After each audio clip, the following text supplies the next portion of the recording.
Hey guys, Mike here. So today, I'm here to talk to you about 2015's The Messenger, starring Robert Sheehan as Jack. In The Messenger, Jack spends his days talking to the dead and delivering messages to their loved ones. And so we have The Messenger. So guys, today's movie was requested by no one. This is one I just watched because, well actually, let me tell you the reason why I watched this film. Now, I just finished watching Bad Samaritan. I liked that film. Then Amazon suggested The Messenger, and Amazon said that this movie was released in 2020, and I watched it because I wanted to try and get in more movies from this current year, because obviously with the cinemas being closed, I haven't really seen that many movies that have come out from this year, and I wanted to try and get in a couple more before the year's end. So the fact that Amazon said this movie was released in 2020 made me want to watch it. So I finished the movie, and I'm going to get into my points about it in just a second.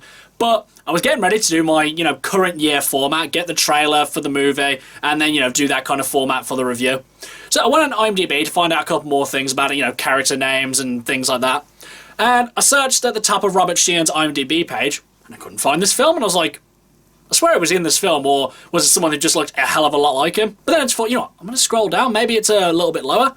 So I scrolled, and I saw this film come out in 2015, and I was like, oh my god, so I've just watched this movie for nothing, which really annoyed me because I absolutely hated this film. I thought after watching this film, at least I've gotten another movie from this year, but as it turns out, this movie wasn't even released this year. So, let's get into what I thought about The Messenger. Now, Robert Sheehan, like I said in my Bad Samaritan review, he's a decent actor, I like the guy, but in this film, oh my god. I don't think it was even his fault, it was more probably the writing and the direction, but still. I mean, his character is more or less the same as his character in Umbrella Academy. Now, for those of you who haven't seen the Umbrella Academy, basically his power is he can speak to the dead. And there's a couple other things he can do, but in any case. In that show, despite the fact of this power absolutely torturing him mentally and physically, he's still optimistic at times. He's still charismatic. He's still a likable character. But in this film, though he has more or less the same power, he has no charisma, no charm, he's an absolute prick and just absolutely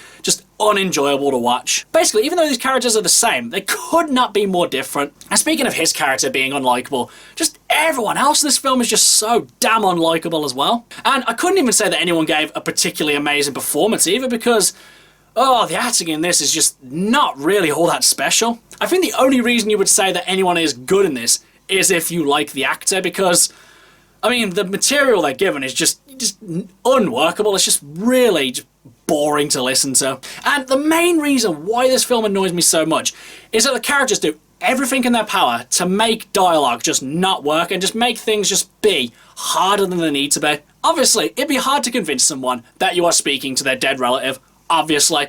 But there's a very easy way you could convince someone that you are in fact speaking to a dead relative. Just say to them, alright, ask me something only they would know. So then, they'd ask the question like, where was our first date? What was our first pet? Just something along the lines of that the other person would only know. So then, speaking to the dead, you'd ask them that question. And then they'd respond. And then you tell them the answer in which the ghost had said. And then eventually they'd probably be like, oh wow, guess you are actually speaking to the dead. Maybe asking one or two other things, but you know what? Just make an effort. But in this, God, they just try and do everything in their power to make you think this guy is insane. He just does not help himself in any way, shape or form.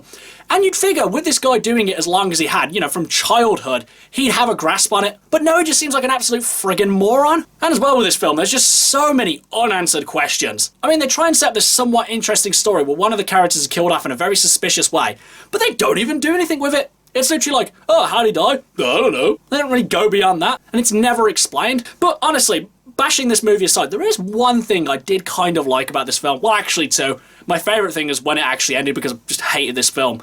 But I did like the angle that they went in, where they were trying to make it seem like he was insane, where they're kind of explaining why he's hearing these voices or how he could possibly know this information. And you know what? That was a little bit interesting. And I was thinking, alright movie, just try and actually lay a foundation where this guy's actually talking to the dead. I mean, it's obvious that he's kind of talking to the dead, but this film is also trying to set up the fact that he is insane, which I did like. But honestly, this segment of the movie was just not enough to save this film. Overall, guys, I would say that I was disappointed from this film, but I wasn't really expecting all that much. I at least expected a good performance out of Robert Sheehan, but I didn't even get that. Not that he was actively bad, it's just it wasn't really anything special. It was more the story that pulled everything else down. Everyone else wasn't particularly amazing either. The story's boring, it's incredibly frustrating, though there is one interesting point, it didn't really save the rest of this film. But do I think you guys should watch this one? No, absolutely not. do not watch this film. I mean, it's been a while since I've seen a film where I've actively told people to not watch it. But you know what? I just can't. I mean, there was mostly nothing to enjoy about this film. And as well, it just annoyed me the fact that I thought I was watching a film that came out this year, but in fact it came out 5 years ago. I mean, I think that's what I'm most annoyed about. The fact that I thought I was watching a film that came out this year, so I'm getting another movie on my list that did come out this year, but in fact, I just watched another movie. A very unenjoyable, frustratingly boring film. Okay guys, that's my review of The Messenger. Do you love it? Do you hate it? What do you think I should watch next? Whatever it is, drop it in the comments below. Until next time, I've been Michael. See ya!